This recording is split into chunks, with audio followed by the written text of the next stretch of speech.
TJ, how much did the style of play that they have here at UCLA play into your decision ultimately to come here? It was huge. I mean, that was something I was really looking forward to, just playing at an up-tempo, a lot of transition, a lot of running, and just being able to do that with the coaches being okay with it and being able to trust you.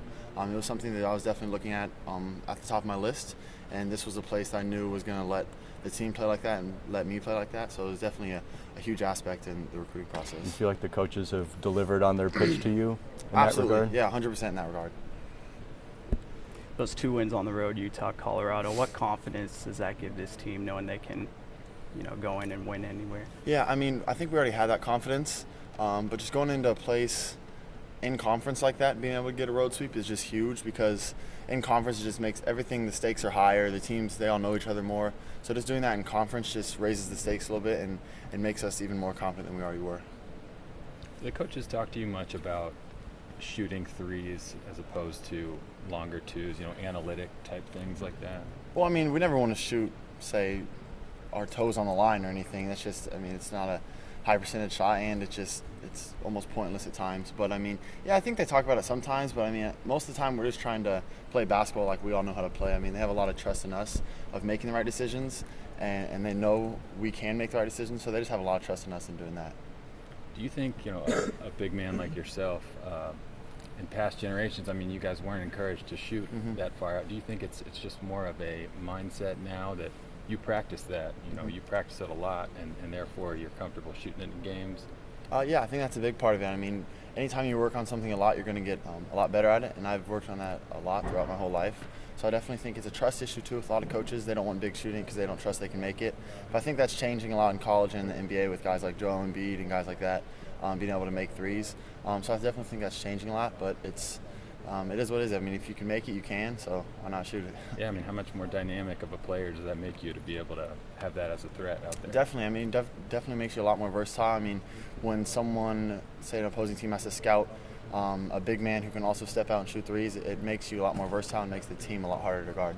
TJ, we've seen Bryce and Lonzo hit from really far out this season. How far out do you think you would feel comfortable stretching it?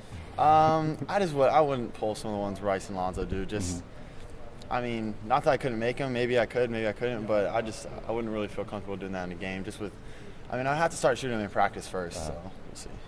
What do you think about them shooting it that far out? I mean, they make it. So what are you gonna say? Did you expect coming into the season that you would be as much of a perimeter threat as you have been, and make threes at this rate, and to take as many as you do? I think so. I mean, I always knew I could make threes at a high level. I've just been focusing on that a lot, just in off-season training and whatnot, just being able to make threes consistently. I think I've done a pretty good job of that so far. How nice was it for you guys to get that road sweep, especially a difficult 2 places to sweep? Yeah, that was my first in my career here. It's been a long time coming. We've been really close.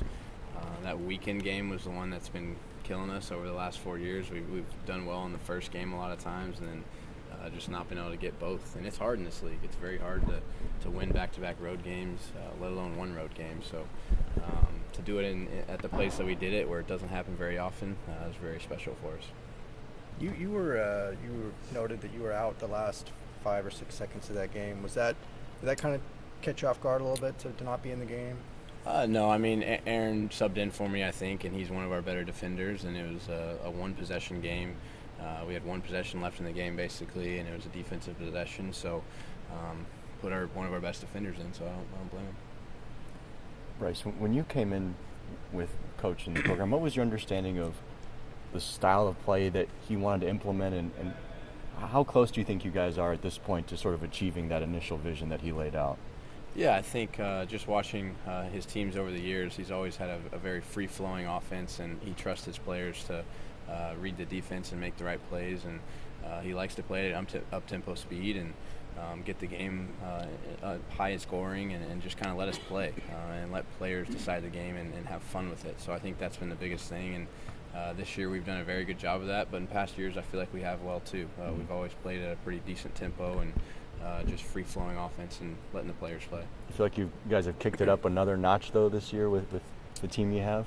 I think it's just personnel driven. I think, in in years past. It's just different personnel. You know, you guys have guys like Lonzo and Aaron who are so fast with the ball and can push it so hard, and then you got to have guards that can run, and then a big like TJ who can get a rebound and go by himself. It's very personnel driven to have this style, and you need the right players to do it. Has Tom overtaken you as the best free throw shooter on the team? Man, I mean, 100%. That's hard to compete with. So, as of right now, I'll give it to him. Yeah, he's got me. But what have you seen as far as his improvement? I mean, I think as a freshman he was averaging in 60-something%, and now he hasn't missed. I think it's just confidence and experience more than anything. You know, I think my freshman year I started out the first half of the year shooting in the 50s, which I've never been close to in my career. So I think, you know, it's a different game. You know, it's a different background. A lot of high school gyms, there's just a wall behind the hoop, and there's not crowds yelling at you, and then just a big crowd. So it's a different atmosphere to shoot free throws in. I think he's just adapted to it and got back to what he does. And he's that big time of a shooter that we knew he was going to do it. Number of three-pointers shot have gone up dramatically over the last few years in the NBA and college basketball. Do you think there's more to it than just analytics? I don't know. I mean, I think analytics is becoming more a bigger part of the game. Obviously, it's been talked about more. You know, teams are starting to look at it more, and it's definitely a new thing. My freshman year, we didn't really look at it at all, and now we look at it quite a bit. So I think it's just percentages of shots that you know, it's a big part of the game. You know, it's the shot that's worth the most. So, you know, you want to take them if you got people that can make them. So I think you'll continue to see people want to take three-point shots, you know, with guys in the NBA like Steph, who everybody, you know, wants to be like growing up now, and stuff like that. People trying to emulate what he does and different guys. So just becoming more part of the game, I guess.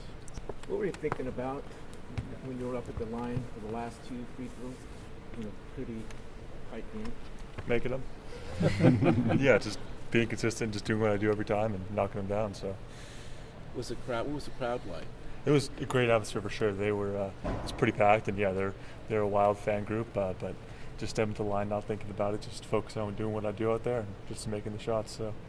When they went a little crazy, when they hit the 2 down 3, what did you think about that? I was really confused, to be honest, because I thought we were up 3. I thought we were in good shape, and I'm over there with my arms up. I look back to the side, just thinking, what did I miss something? Like, are we still have to go to overtime or something? But yeah, no, I'm glad we won. But that was really confusing, definitely.